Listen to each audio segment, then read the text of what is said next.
कौन कर रहा है एकजुट नहीं है? अभी देखा, क्या देखा मैंने? देखा, क्या देखा बिहार में? बिहार में बिल्कुल एकजुट है। जयंत चौधरी चले गए तो जाने दो, अगर नीतीश कुमार चले गए तो जाने दो।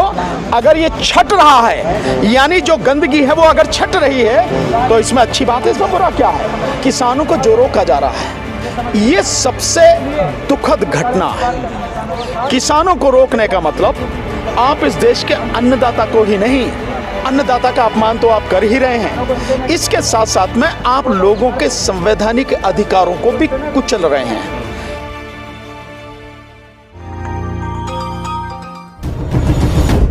क्या हम गोवा नहीं गए? क्या हम लखनऊ नहीं गए? क्या हम पंजाब नहीं गए?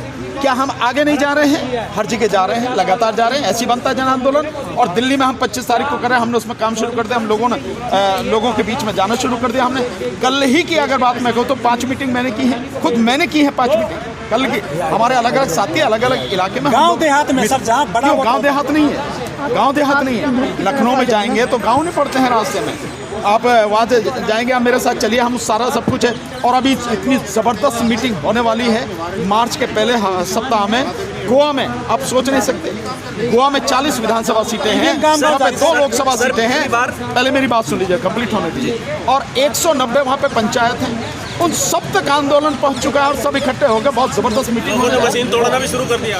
आप इसी से समझ लो आप कि लोग मशीन अगर तोड़ना शुरू कर दिया तो आंदोलन तक पहुंच। पिछली बार इलेक्शन कमीशन का घेराव, आपने बहुत ज्यादा सवाल पूछ लिया, दूसरों को पूछ। सर, आज आपको कोर्ट से निराशा हाथ लगी, इस पर क्या कहना है? नहीं, मैंने तो आपको कह दिया कि भाई कोर्ट को जो संवैधानिक जिम्मेदारी निभानी चाहिए और जिस पर इस देश के नागरिकों की बहुत बड़ी आशाएं टिकी हैं, आज निश्चित रूप से जो आदेश हुआ है उससे निराशा जरूर हासिल हुई है। क्योंकि सारे सबूत होने के बावजूद और सारा का सारा डाटा इलेक्शन कमीशन के द्वारा दिया गया है, चाहे आरटीआई के माध्यम से दिया गया हो और चाहे उन्होंने अपने जवाब में दिया गया हो, वो सारा डाटा अवेलेबल था रिकॉर्ड पर। लेकिन सुप्रीम कोर्ट ने उस डाटा को देखने की भी जहमत नहीं समझी और जो सवाल उसने पूछे थे उन सवालों का जवाब भी नहीं आया। और उसके बावजूद जो इलेक्शन कमीशन ने जवाब दे दिया उसी को एक्सेप्ट करके पिटीशन डिसमिस कर दिया। निश्चित रूप से आगे की रणनीति बहुत साफ है। हम लोग इस बात को सबूतों के साथ लगातार मीडिया के माध्यम से, आप लोगों के माध्यम से उठाएंगे, जनता के सामने रखेंगे। अगर देश की सर्वोच्च अदालत सुनने को तैयार नहीं है तो जनता की अदालत सुनेगी, क्योंकि ये बात पहले भी स्पष्ट हो चुकी है। जब 4 जज 2018 में सामने आए निकल के और उन्होंने कहा कि भैया लोकतंत्र देश का खतरे में है, तो वो इसीलिए आए क्योंकि अदालतों से भी कुछ होने वाला नहीं है। तभी उन्होंने जनता के सामने बात रखी और जन आंदोलन इस देश में हो सके, ऐसी उनकी इच्छा रही। जिन नेताओं के लिए आप लड़ाई लड़ रहे हैं ईवीएम बैन कराने के लिए, विपक्ष के नेता तो कोई ना कोई बीजेपी में चला जाता है। पहले ये बताओ मैं किस नेता के लिए लड़ रहा हूँ? जो सांसद बनेंगे, कौन सांसद बनेंगे, हो सकता है वो जा रहे हैं ना, ये आप कह रहे हैं कि वो सांसद बनेंगे। कोई भी सांसद बन सकता, हो सकता तुम भी बन रहे हो। अगर मैं लड़ाई आपके लिए लड़ रहा हूँ तो क्या दिक्कत? मैं जो लड़ाई लड़ रहा हूँ या मेरे साथी जो लड़ाई लड़ रहे हैं, हम सारे के सारे मिलकर जो लड़ाई लड़ रहे हैं, वो लड़ाई लड़ रहे हैं इस देश को बचाने की।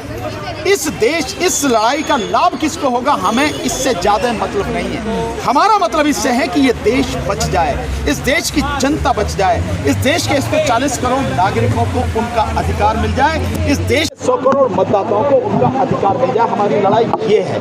कौन इससे एमपी बनेगा, कौन एमएलए बनेगा, क्या होगा, इससे नहीं। एक कहावत सुनी आपने, एक कहावत ये है कि एक बुजुर्ग जो है पेड़ लगा रहे थे, पौधा लगा रहे थे, पेड़ नहीं पौधा लगा रहे थे। तो एक ने पूछा कि आपकी उम्र जो है अब इतनी है, कितने साल जिएंगे? 2, 4, 6 साल। सो आपके इसके लगाने का फायदा क्या, आप तो इसके फल भी नहीं खा पाएंगे। तो पता उन्होंने जवाब क्या दिया? उन्होंने जवाब दिया, ये ठीक है कि मैं इसके फल नहीं खा पाऊंगा, लेकिन आने वाली पीढ़ी तो फल खाएगी, वो तो इसका स्वाद लेगी, वो तो इसका लाभ लेगी। सो हम लोग जो काम कर रहे हैं वो ये काम है। हमारा काम ये नहीं है ये देखना कि कौन एमपी बनेगा, कौन मंत्री बनेगा, कौन एमएलए बनेगा। हमारा काम है कि देश बच जाए, देश की जनता बच जाए, लोगों को उनका हक मिल जाए और जो गंदगी फैली है वो गंदगी साफ हो जाए और इस देश में चुनाव फ्री, फेयर एंड ट्रांसपेरेंट हो जाए। इलेक्शन कमीशन अपनी जिम्मेदारी जो अनुच्छेद 324 के तहत उसको दी गई है संविधान के माध्यम से, उसको ईमानदारी से निभाए। ये हमारा विपक्ष नहीं बचेगा तो फिर चुनाव का क्या मायने सर? आप देख रहे हैं हालात क्या है। कौन कह रहा है कि विपक्ष नहीं बचेगा? विपक्ष का मतलब क्या है? यानी विपक्ष का मतलब ये है कि जो गलत हो रहा, एकजुट नहीं है सर विपक्ष। कौन कर रहा है एकजुट नहीं है? अभी देखा, क्या देखा बिहार मैंने? में देखा, क्या देखा बिहार में? बिहार में बिल्कुल एकजुट है। जयंत चौधरी चले गए तो जाने दो, अगर नीतीश कुमार चले गए तो जाने दो। अगर ये छट रहा है, यानी जो गंदगी है वो अगर छट रही है, तो इसमें अच्छी बात है, इसमें बुरा क्या है? विपक्ष पूरा एक साथ में है। अगर 28 पार्टियों में से 2 लोग चले गए, सबसे बड़ा नुकसान उन्हीं 2 लोगों को होगा, उन्हीं दोनों पार्टियों को होगा। आप देख लेना, मेरी बात लिख लेना कि आने वाले 2000 चुनाव में इन दोनों पार्टियों का अस्तित्व खत्म हो जाएगा।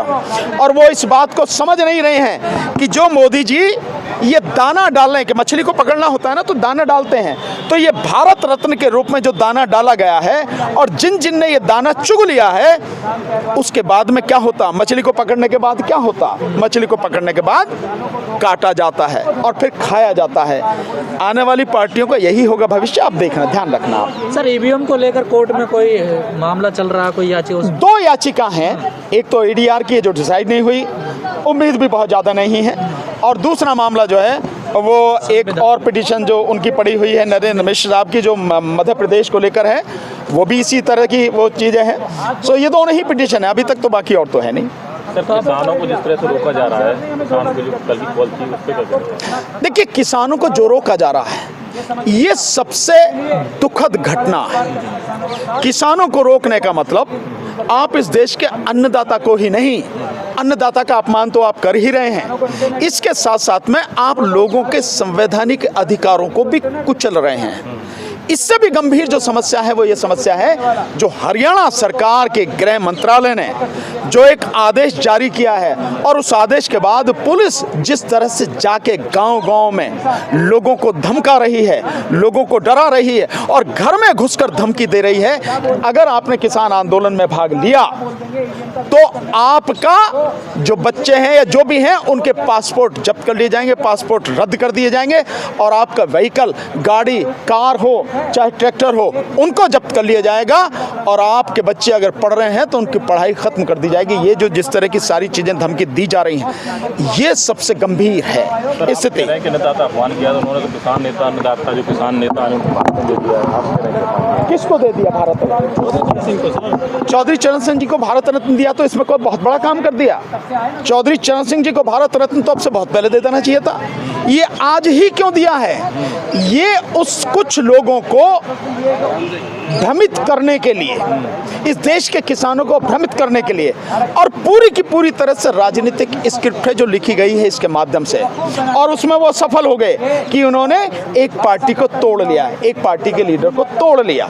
यही इसी में है ना सर, सब समाज कुछ। बड़ा खुश है, दिल्ली में गुड़ बांट रहा है सर। बहुत अच्छी बात है, गुड़ के साथ में चने भी बांटो, क्या दिक्कत है भाई? बर्फी बांटो, लड्डू बांटो, बालूशाही बांटो, जो बांटना बांटो, इसमें क्या दिक्कत है? लेकिन बात यह है आप ये सब बांटो, पर वोट बहुत बहुत समझ के देना, क्योंकि आदरणीय मैं कहूं कि स्वर्गीय चौधरी चरण सिंह साहब ने, जब ये बीजेपी नहीं थी, इसके पहले ये जनसंघ कहलाती थी, उसके खिलाफ ये कहा था कि ये लोग किसी भी गांव में घुस नहीं जाएं, ये कहा था उन्होंने, और वो कभी भी इनके पक्ष में नहीं थे जिस तरह से देश में नफरत फैलाते हैं। आज उनको दिया जा रहा है, अच्छी बात, उनको दिया गया, वो डिजर्व करते हैं। वाकई में किसान नेता थे, वो गरीबों के नेता थे।